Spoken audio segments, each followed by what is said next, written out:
Hey everyone. Last journal recording, when I was introducing it, when I was chatting, I talked about people's activities, things people do, how they spend their time. And there's this list of, actual activities that I never do that other people kind of do all the time, like going to a restaurant. Um, I mean, Marie and I eat, right? We cook at home. We don't do outings of that kind. There's like vacations. We don't really do that. Like we'll travel for work, for school, for business trips. We do that, but we're not like booking hotels for vacation. That's not. What else? Like barbers. I talked about that. I cut my hair as quickly and badly as possible over the sink with a razor, with an electronic one. I've had one haircut, one professional, like a stylist's haircut in the last probably 25 years, and that was a day before my wedding. Otherwise, I usually just have a little tufts I've missed because I just don't spend that time. Those aren't minutes that I'm willing to surrender. But I mean, millions of people do. These are common activities. Everything I listed last week, super common activities that I don't do. But I'm not so prejudiced that I would show intolerance for people's participation in these, whatever it is, whatever people. So let's say you spend 17 minutes a week doing like pickup basketball, like a noon ball, or it's like a racket sport. Like you can play a racket sport for 15, 20 minutes a week. That's great. Like I want you to do that, and whoever, if that's something other people enjoy, I hope they do it. Look, I don't have kids. Let's say you have children. You produced offspring, and you spend 15 to 20 minutes a week engaging with your offspring. That's wonderful. It's like a wonderful start. I wish you would do more, because that strikes me as an activity that would promote well-being, in a family unit or whatever. But 15, 20 minutes, that's wonderful. Now, what I find so weird is I spend 15, 20 minutes a week talking to myself, right? But it's here, and people are just like, they're like livid. They're like off and puff, and their irritation is something much. I just find that so bizarre. So I talked about that last week, but I didn't have an exact calculation of how much time I'm spending every single week, like squandering as I do this. And so I actually ran those numbers. I clicked SPSS, ran the numbers, but I'm going to show them to you. So I entered in between last journal and this one, all of my videos, just the mean duration, the exact duration in seconds. And here on my average, my mean is almost 14 minutes a week I spend doing this. Maybe 3-4 seconds shy, 13.93 minutes, whatever that equates to. Now the variance is huge over here. It's just called over dispersion. And like if you look at the skewness and kurtosis, this is not a nice looking distribution. But I don't care. Nobody cares about the distribution. Nobody cares about this, but certainly nobody cares about the distribution. It's just how long on average do I spend a week chatting in this way. Let's just call it 14 minutes. It probably takes me 3 minutes to upload. As soon as I'm done talking, I export. I upload these things. So maybe it is like 17 minutes a week, under 20, but it's probably close to 20. And so I was pretty much spot on last time when I was just guessing. I wasn't going to talk about this today. I was like, oh, I'll drop this whole subject. But then I talked to Marie's my wife, right? I talked to Marie. And like, why do you think, look at this? And I show her the statistical output. Just like stats, it's just like descriptives, but and she had two insights. She had two responses, like, why would people be mad about and she said, like, oh, well, number one is you do spend, 15 to 20 minutes a week doing this, and people can see you spending 15, 20 minutes. And ordinarily, for years, your normal behavior, this is Marie talking, your normal behavior involves, just the vast, vast, vast bulk of every serviceable minute that you can sort of put into attention and metabolism is in service of others. And then she gave research as an example, and I'm going to use my analogy because I like my analogy better than the one she did. I love you, Marie, but my analogy was better. hers meant the same thing, so I'm not losing the spirit of it. Like everyone knows the Flintstone mobile. The Flintstones, nobody's like ever watched it, but there's two references people know: the vitamins, I think people know that, and the car that's powered by legs. And so, like things like research, it's my legs are the metabolic engine of this stuff, but I want to escort everybody. I want everybody on that car with me. I get the pleasure, the satisfaction, the privilege it feels like to help deliver people to a more desirable destination in their resumes. But people grow accustomed to that. This is Marie talking again. You know, following her analogy, people just get accustomed to that. And then they see like the status quo changing. Maybe it's only 20 minutes, but that's perceived as a threat. So could you just stop all that nonsense and get back to, like ghost, padding my CV, ghost thickening my resume.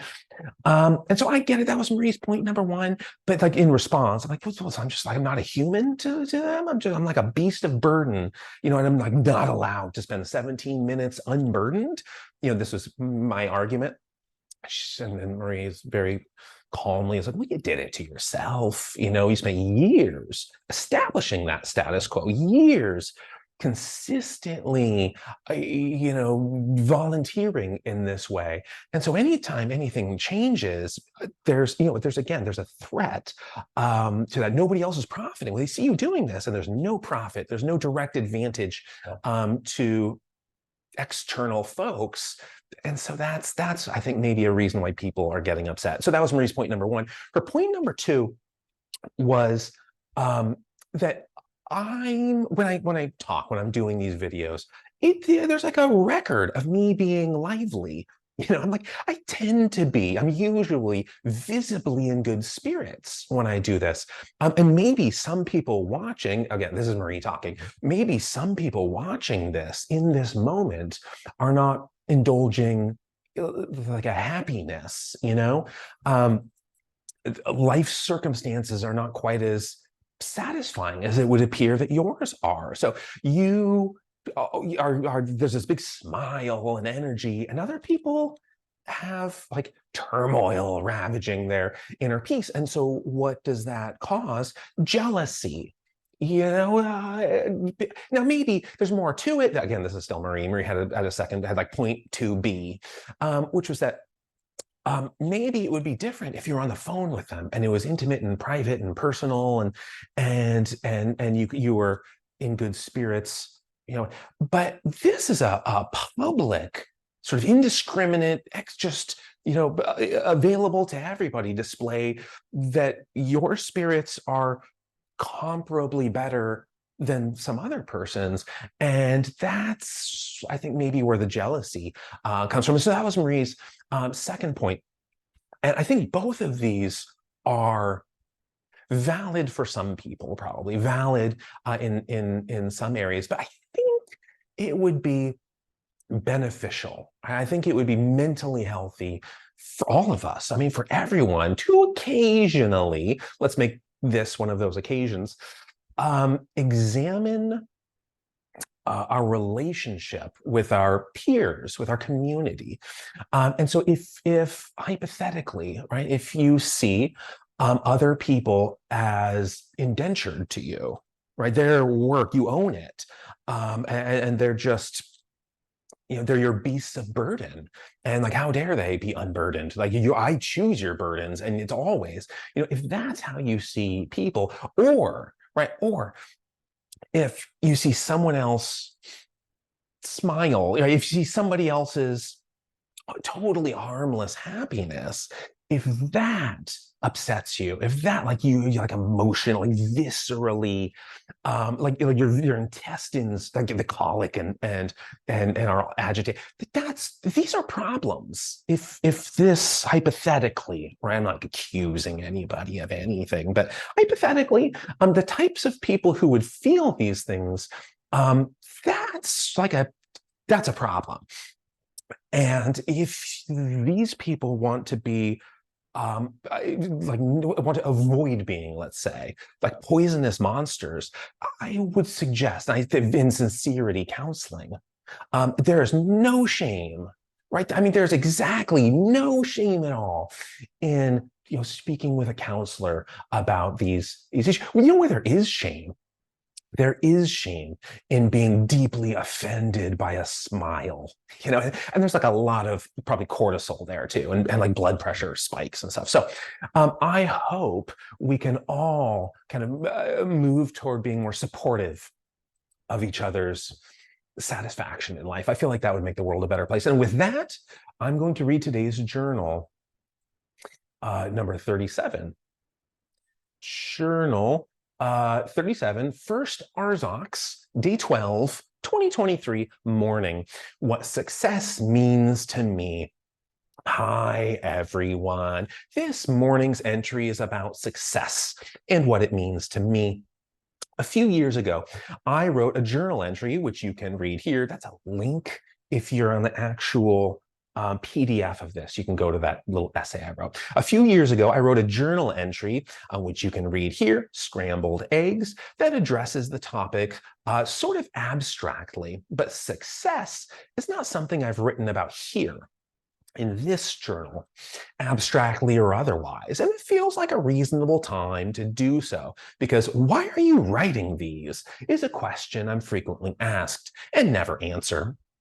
It's often about the books. Why are you writing these books? Occasionally, they're asking about my journal entries. Why are you writing these blogs? In either case, I bristle and change the subject.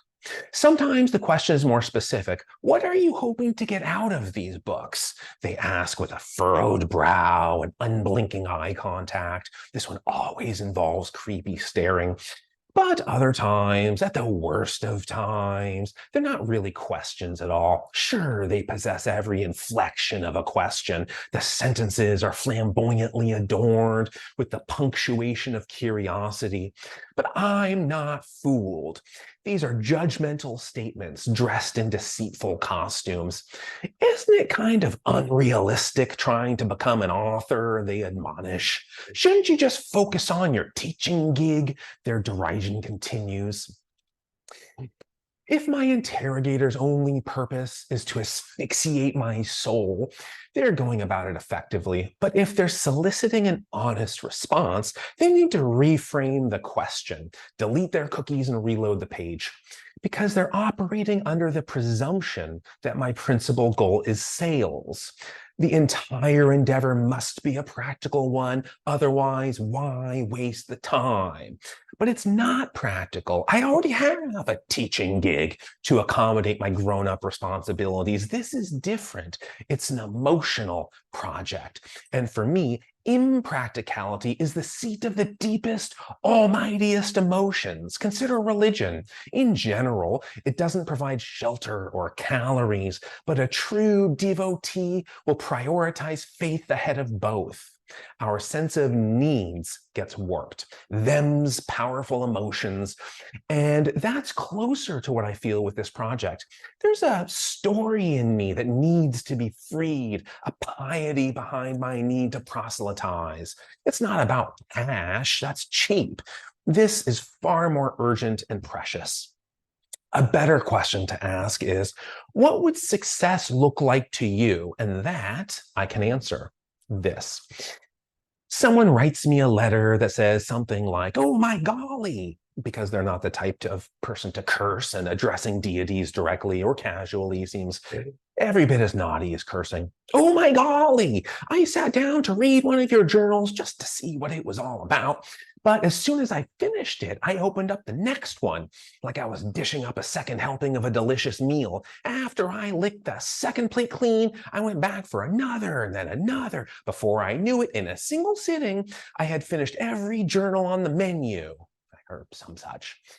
Through that exchange, I would feel like I had really connected with someone. And that's what I want. That's success.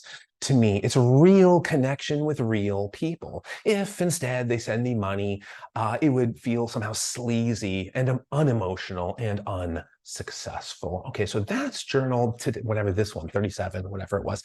I have a parting wish to make. And that is, so we all encounter bitter people. in life. Life has a lot of them. We're going back to what I was saying in the intro here. And if you have someone who's like fussy, about who you are as a person, you can't control that, right? You have no way of controlling other people's emotions or thoughts, their behaviors. It would be unethical if you could control it. But if you encounter those people who, like, okay, well-wishers, we all know what a well-wisher is, but like the opposite, maybe someone else has already coined this, like a woe-wisher, like a W-O-E, a woe-wisher. If you encounter woe-wishers, my hope is that in our ability to control our responses, our reactions, our emotions, we are in control of that. And I hope upon engaging with a woe-wisher, you hold nothing in your heart but empathy, because that's just not a happy place to be, right? Wishing unwell on others. And so I hope we all can control our emotions and respond with empathy. Then I hope the woe-wishers find inner peace. Whatever is missing from their own happiness, I hope can be fixed and fulfilled and whatever. So, all right, that's it for today's. Bye, everyone.